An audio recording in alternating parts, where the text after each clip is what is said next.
By far, the email that you guys have opened the most and the YouTube video that you have watched the most is the one I delivered recently in detailing how to create a custom client portal on your Elementor Pro website using custom post types created with the Pods plugin.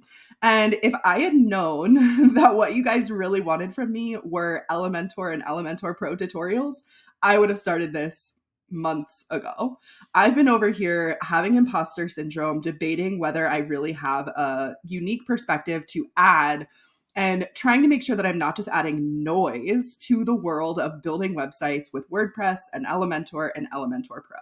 There are some really great tutorials already out there, ones that I follow myself, but I've never seen any of them take the same perspective and the same approach that I take to building WordPress websites with Elementor.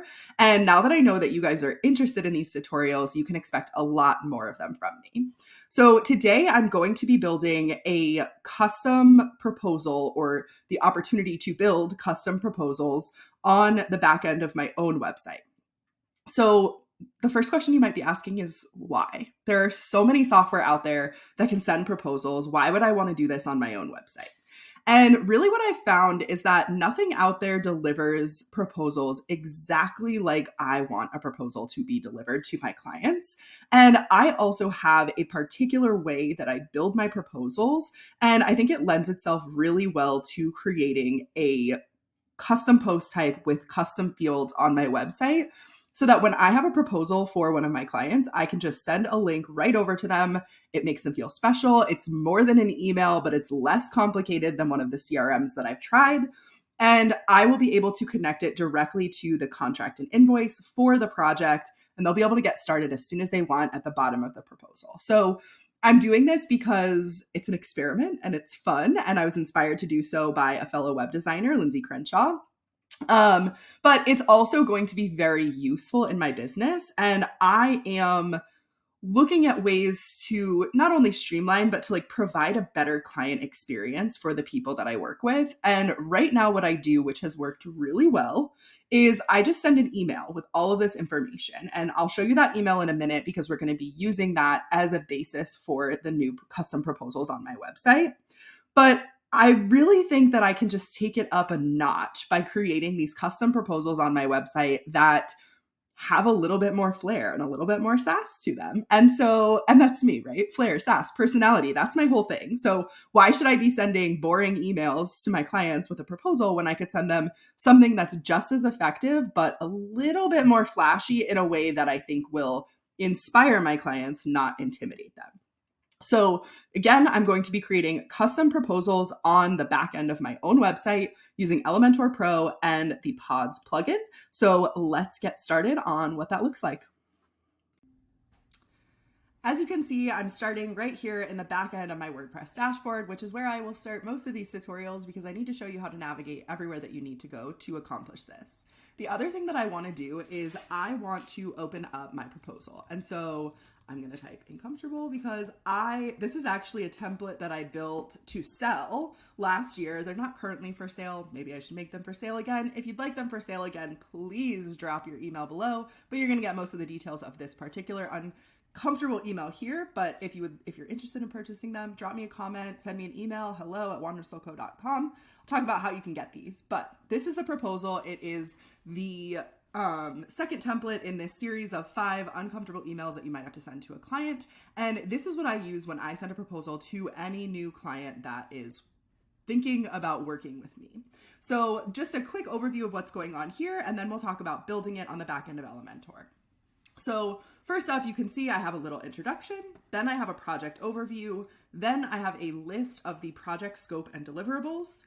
From there, I have a project timeline, then I have the investment and payment schedule, then I have an area for frequently asked questions. After that, I link to the contract and the invoice, and I give them any additional information, which sometimes this is where I will talk about my maintenance plan because that is an additional expense that a potential client should expect after building or after having me build a website for them. Then I lay out the immediate next steps, meaning sign the contract, put down your deposit, and after that you will receive a welcome email from me. And then I sign off, and that is my entire proposal. And again, this works pretty well for me, but I think instead of just filling this all in Mad Lib style, copying it into an email and sending it off, I think this custom proposal on the back end of my website is going to just take it up just a notch, again, without complicating things to the point where my client might be intimidated or overwhelmed. So in the back end of Elementor or of your WordPress website, I already have pods installed. If you watched the custom client portal tutorial recently, you'll know that pods is what I use for custom post types and custom fields. So that's already on my website. But if you don't have pods on your website, you're going to want to go to plugins, add new, search for pods, add it, activate it, etc. The normal steps for activating a plugin on your website. Then once it's installed, I'm going to hover over pods admin and I'm going to click add new. And from here, I want to click create new, and I'm looking for a custom post type. So the singular label is proposal and the plural label is proposals. And as a reminder, the label that you put here is going to be the URL. So the client, like what the client will see for this URL is going to be wondersoulco.com/proposal/client-name. Client-name being filled in with whoever it is. So that is sort of the importance of this here. This is also how it's going to show up on the sidelines of your website. So just keep that in mind as you put a name in. I recommend just using proposal and proposals if that's what you're creating. Then I'm going to click next step.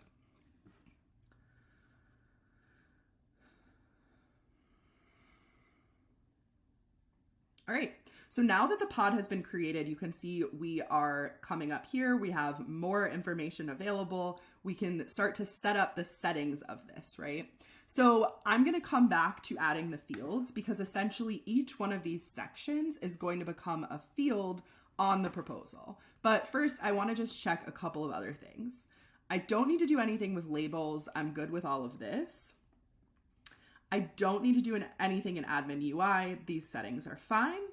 I do want to go ahead and do categories and tags just because I might need those in the future. I might want to, for my own benefit, tag these projects on the back end so that I can kind of see where they live and, you know, how many types of, or what types of projects I'm doing and how many of each. Then I'm going to click under advanced options. I am going to make them public, but I want to exclude them from search. And I do want to make sure that publicly queryable is not checked. I do not want them to be publicly queryable. Then I'm going to scroll down the page just a little bit. I'm not going to enable an archive page. I don't think there's any reason to see all of the proposals in one page. Essentially, one proposal should be sent to one client and they should really be the only person who ever sees it. I'm not going to make them hierarchical, although that could come in handy if I'm doing separate proposals down the line. But I can always come back and change that setting. Like if I'm doing multiple proposals for one client, that could make sense. But for now, I'm going to leave that. Default status, I'm not going to touch that. I am going to enable featured image and excerpt. Just in case, I think that gives us like a little bit more wiggle room in how we can present this to the client. So I'm good with that. Then I'm going to go ahead and click Save Pod. And now I want to go back to the fields and I want to start adding the fields. So the first field that I'm going to have is the introduction.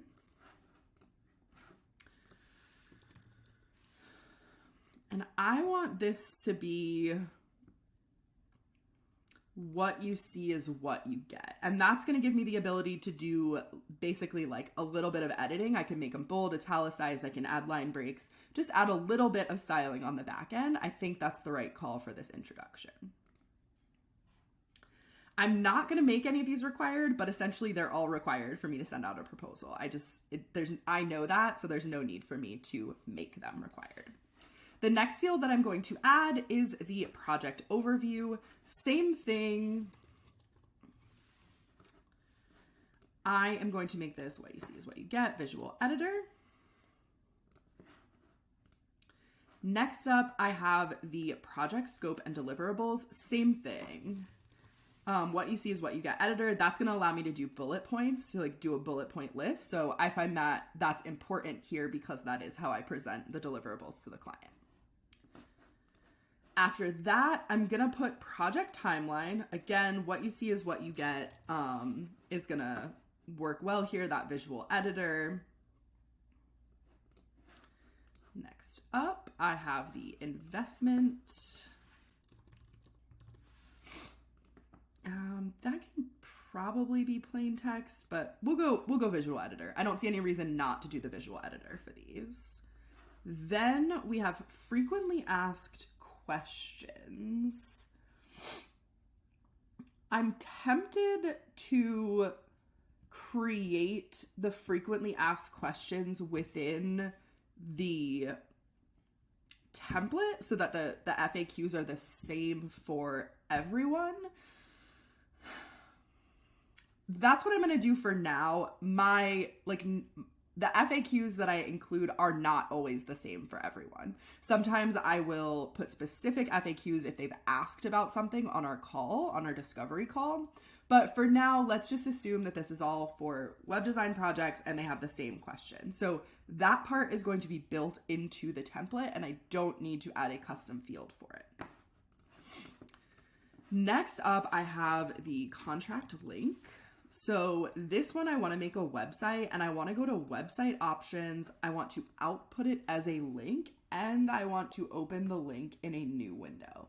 And the reason that I want to open the link in a new window is I want them to have access to click on the contract, sign it, then come back and click on the invoice and sign it. So if I don't open this in a new window, they risk losing the proposal link, having to like find it again in their email, click back. So I want to make this as easy for the client as possible to have what they need at their fingertips. So I'll go ahead and save that. Then I have the invoice link. Same thing, website, output as a link, open link in new window. And I'm actually going to change this to -1, which is going to give me no limit. And I'm going to go back and do that on the contract link as well. Just because the links are generated by my CRM and I can't guarantee that they will be less than that. All right, I'm going to skip additional information. And the reason I'm going to skip additional information is not every project is going to need this. And I'm like, for the simplicity of building this on the back end and for this tutorial, I'm just going to leave that out. And let's assume that most of my projects don't need additional information, or that I can include that maybe right here in the next steps or somewhere else in the proposal, potentially in the FAQs, like what else do I need to know, so that I can kind of skip that because not every project has it. And then I'm going to build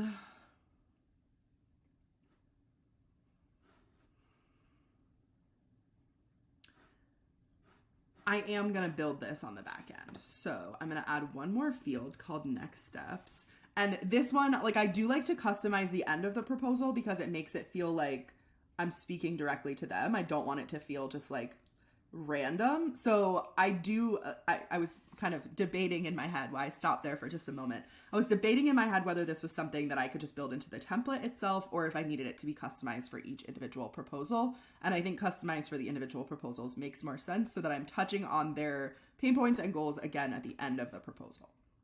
And go ahead and save that fields. All right, so this is all of the fields that we need in order to create our proposal. So I'm going to go ahead and click Save Pod. And now you can see proposals has shown up over here since I saved it earlier. So I'm going to go to proposals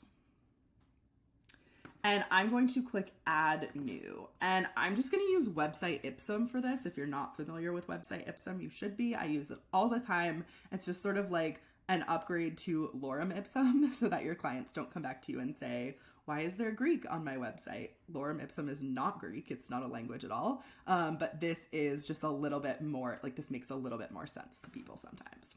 All right, so I'm going to call this test proposal. All right, intro. Oops, we can go ahead and close this. Overview. scope, timeline. I'm just going to do a numbered list. I think that makes sense for now. Investment. I'm going to go back and just pull some of this text. And then contract link and invoice link. I'm going to pause for just a moment, and I am going to go and grab a contract and an invoice so that we can see sort of like the full effect once this is all built. So I will be right back. All right, so I grabbed contract and invoice from a project that I've already completed just to throw those in there so that we can see what this all looks like.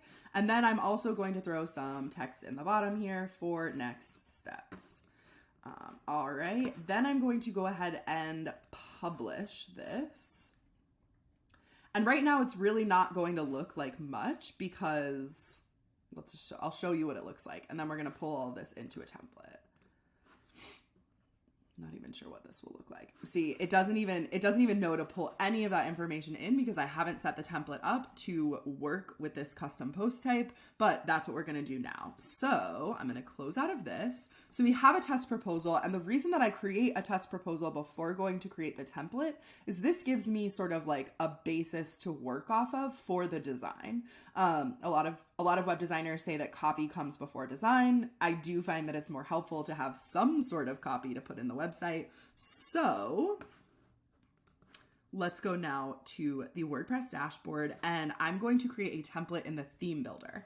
As a reminder, the theme builder is only available in Elementor Pro. I do build all of my websites with Elementor Pro. Highly recommend. It gives you a lot more flexibility and stops you from having to add plugin after plugin after plugin that does the things that Elementor Pro already does. So I'm going to go in here to the theme builder. And I want to add a new single post template. So I'm going to click on single post and then click add new.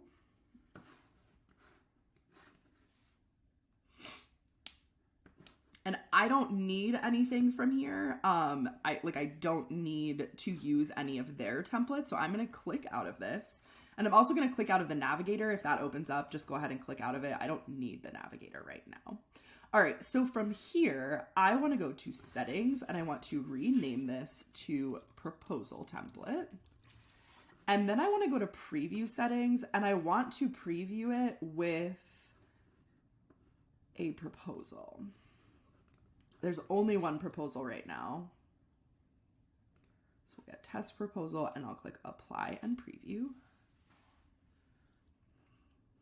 All right, then the next thing that I want to do is I want to go back to the settings, and for the page layout, I'm going to turn this into an Elementor canvas. And what Elementor canvas does is it removes the header and the footer from the page. And why that's important here is because when you're sending someone a proposal, you don't want them to get distracted, and you want to send them as few ways to leave the page as is possible. Of course, there is always the option to just X right out of it, and that's not something I can stop, but I don't want to give clients the opportunity to go look at the rest of my website or get lost in my services or think they want to book another call. Like, that's not what this is about. We have one call to action here, which is to accept the proposal, meaning sign the contract, pay the deposit. So no other links on this page, just contract and invoice. All right. So from here, I'm going to do a 2-column section. I would like it to be at least that tall.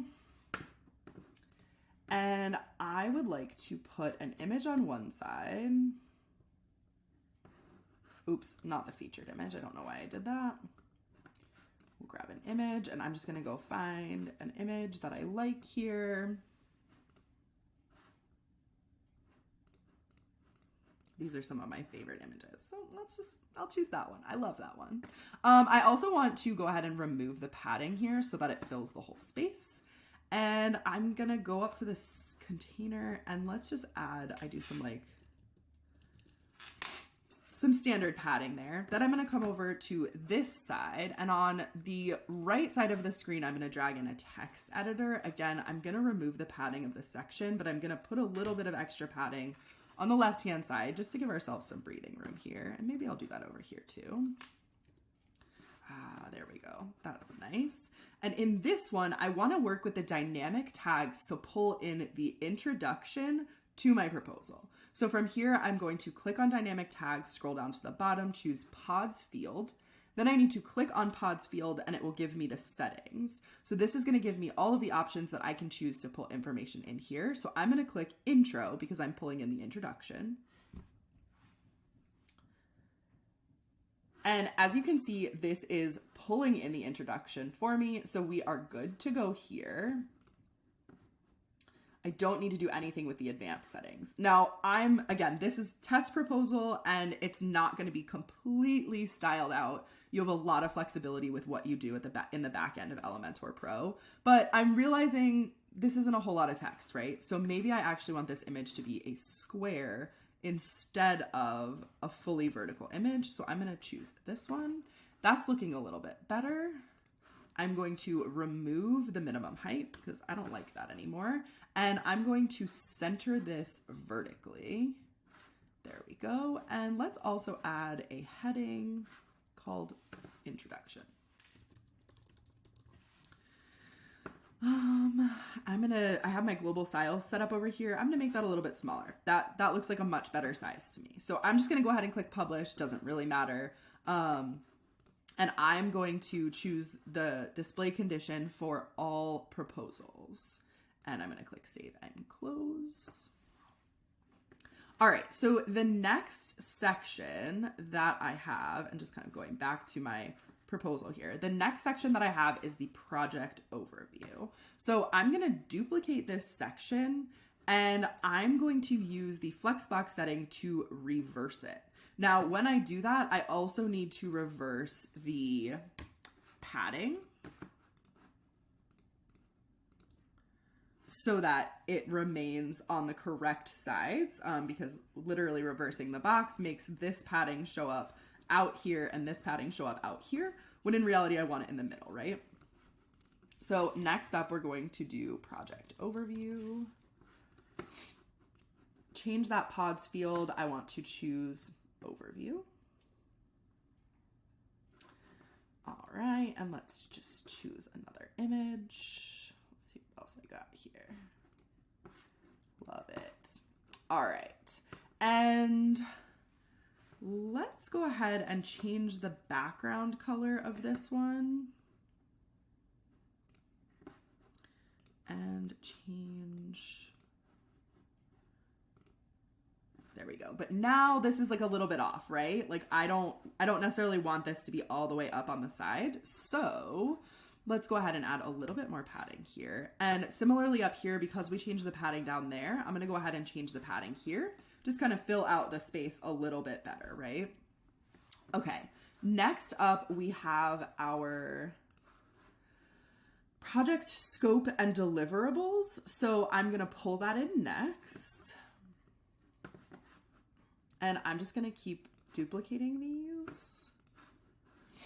I'm going to run this way. I don't need this to be, I'm just going to make this all that color. So project scope. And similarly, want to pull in the appropriate project scope. So we'll just drop down, grab the right scope here. And as you can see, it pulls in with those bulleted points, which is perfect. That's exactly what we were looking for. I'm going to delete the image. I don't need padding on the outside of this. I'm not really keen to have this centered. Maybe instead of this and this, let's do this.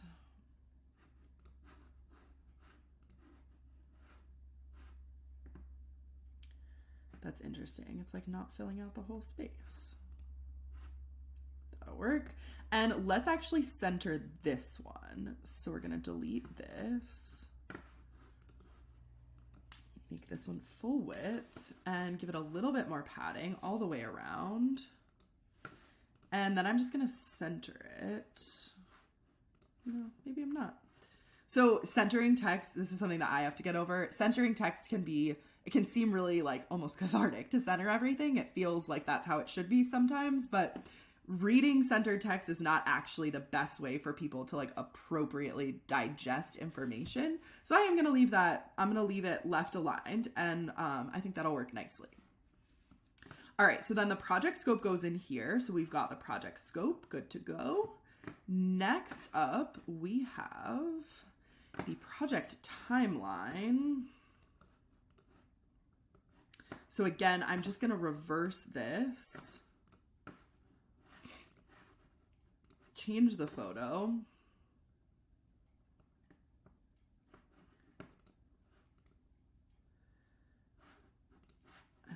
These probably are not the photos that I will use for this long term, but I'm going to go ahead and just crop this in the editor.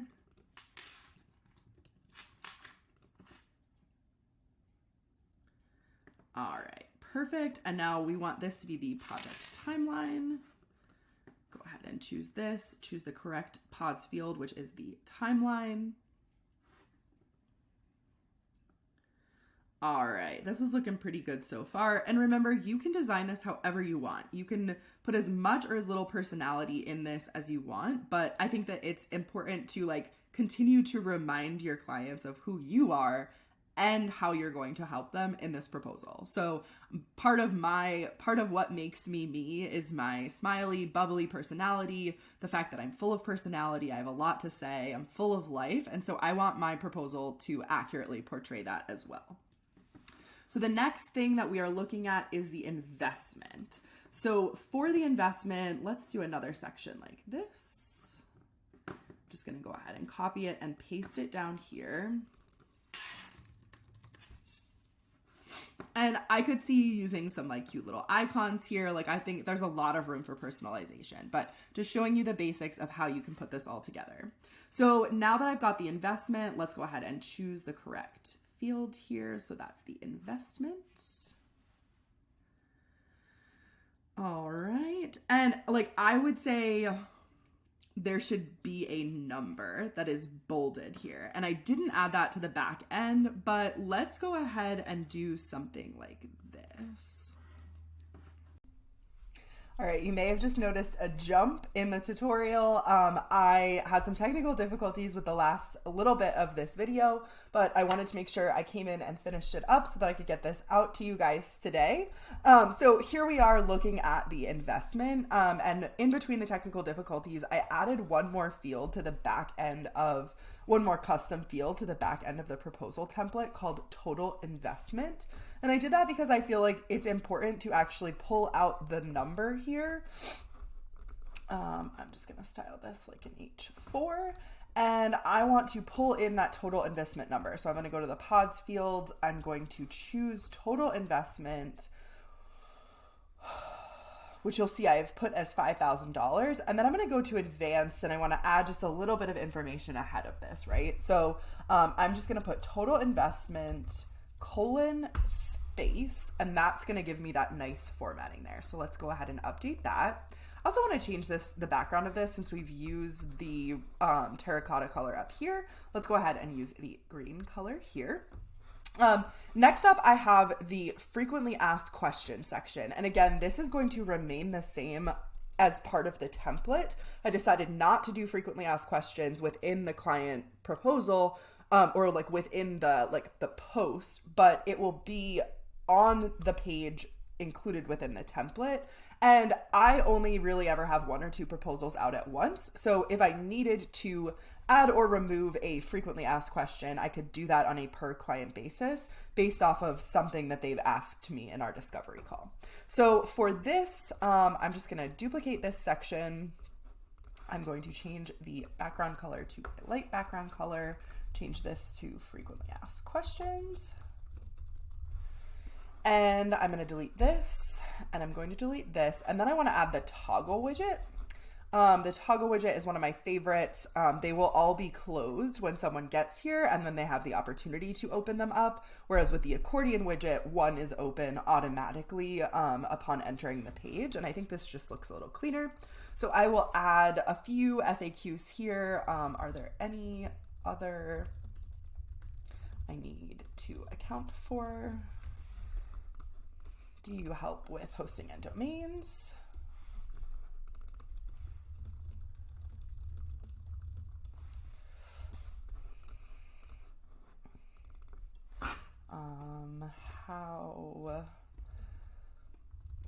quickly will my website be built? And I'll just add one more. Anything else I should know? And this is a place where you could add any additional information, like about my maintenance plans. Seeing as how I removed that like additional information section from the proposal, from the custom post type, and didn't add that as a custom field, this is a place where I could add that information now. And again, this could be, I personally, because I only have 1 or 2 proposals out at once, I could do a little bit of customization here so that it still sort of broadly applies, but answers a question that a specific client or potential client has asked me on our discovery call. All right. I'm also going to remove the padding on this section. I don't think we need padding here. I like that a little bit better. And now for this last section, I am going to add the, like what I consider the next steps text. I'm going to combine that with the contract and invoice. So I'm going to duplicate this. I am personally going to change the background color of this to my call to action color, to the same color as my buttons.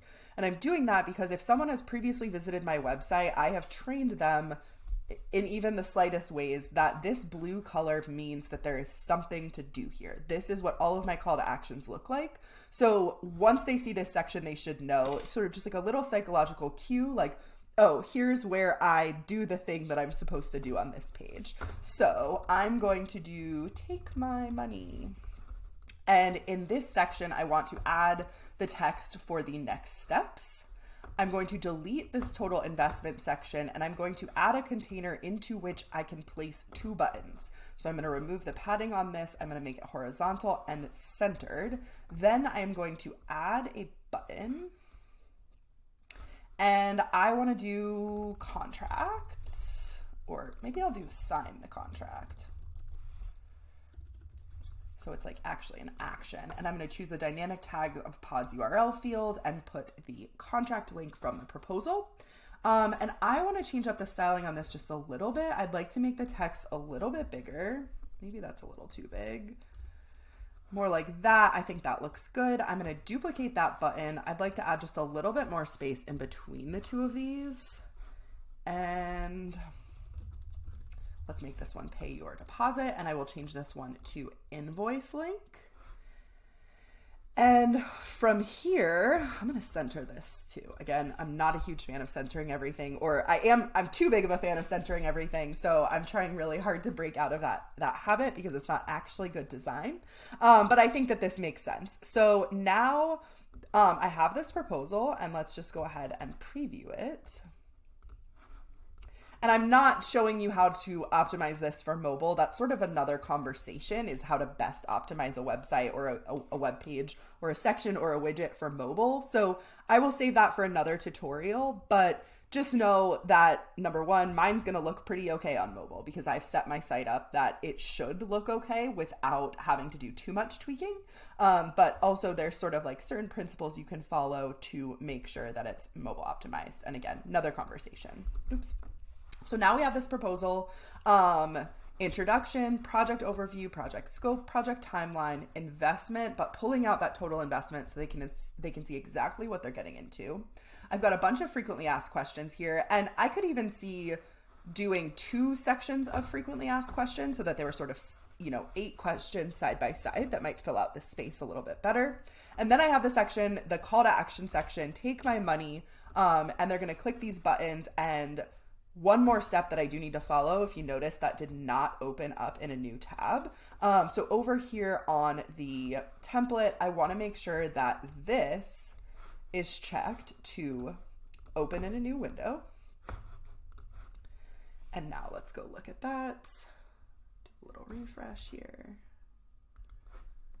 All right, and now you'll be able to see that this contract is opening in a new tab. I clicked out of it quickly because there is some client information there, but you can see that it opens in a new tab, and that gives us, keeping the important information front and center, but giving them the opportunity to go check out the contract, pay their deposit, and get started with the project. So again, this is very simple. There are a lot of ways that you can customize this for your own business and for your own clients. But just to give you a little idea of what's possible using custom post types and custom fields on the back end of your website, there's really like the possibilities are endless. And many people either have an existing website or know they're going to be investing in a website and probably don't know that all of these multitude of things are possible, especially if you choose WordPress as the platform for your website. Not every website platform is this robust and this customizable. But this is just one way that you can build your custom client proposals on your own website, keeping them branded to you, but creating just a little bit higher end experience for your clients in the process. All right. If you have any questions about anything that you've seen here, please drop them below. I would love to answer your questions, help you out, get this set up on your own website. Thank you so much for tuning in. So there you have it, a 30-minute tutorial, which you can watch at double speed if you didn't even think about it already. And you can follow along step by step on how to create custom client proposals on your own website using Elementor Pro and the Pods plugin, or custom post types and advanced fields. Now, if your website is not built with Elementor Pro, there's a really good chance you did not even finish watching this video, which is fine. But if you're still here with me, you can build this on your website even if it's not built with Elementor Pro. This type of setup is not specific to Elementor Pro. It's just the type of tool it's just the tool that I choose to use for all of my builds on my own website and client websites. So if you are thinking, wow, I'd love to do that, but my website's not built with Elementor, you absolutely have the opportunity to do so. You just have to figure out exactly how it all works in your own builder. I know that feels daunting, but a lot of this is setting up the custom post types, setting up the custom fields. Once you have those things in place, it'll become a lot easier for you to figure out how to set this up on a website that was built with something other than Elementor. And if you have specific questions about anything that I've mentioned in this video, please feel free to drop a comment below or shoot me an email at hello@wandersoulco.com. I would love to hear from you, and I would love to help you troubleshoot any issues that you're running into or help you get this set up on your own website. In addition, if there are any topics under the sun regarding Elementor, Elementor Pro, or building WordPress websites that you would like me to cover in subsequent videos, please drop your thoughts and ideas below. If you give me ideas, I promise you I will make a video on it. Again, assuming it's within the scope of what I know about WordPress and Elementor. But I love hearing from clients, viewers, my email subscribers. I love hearing from you and seeing what kind of content I can put out that really will be impactful for you.